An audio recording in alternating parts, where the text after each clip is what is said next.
In this video, we'll talk about fundamentals of web technology. Learning web technology is essential today because internet has become the number one source to information, and many of the traditional software application has become web applications. To create a powerful website and web application, you need to know about web fundamentals, and to create a typical web page, you need to combine three languages, that is HTML, CSS, and JavaScript. So your web page is a combination of these three technologies. So HTML is used to create the structure of your web page, like heading in the page or the paragraphs in the page, showing the list, images, and all. Then once your structure is ready, the CSS comes into the picture that helps you to stylize the website.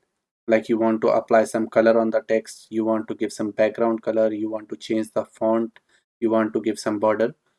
Once your structure and the style is ready, then the JavaScript comes into the picture, and that brings the interactivity to your page, like hiding and showing something on the page on click of a button, call the server, or to show a pop-up. Like that kind of interactivity is bring by JavaScript.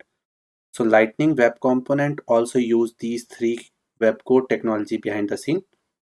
And to learn the LWC properly, you need to be very good with these three fundamental technologies. So going forward, we'll learn these three technology first before learning LWC. So in the next video, we'll set up the tools and so that we can write the HTML, CSS and JavaScript. So I'll see you in the next video.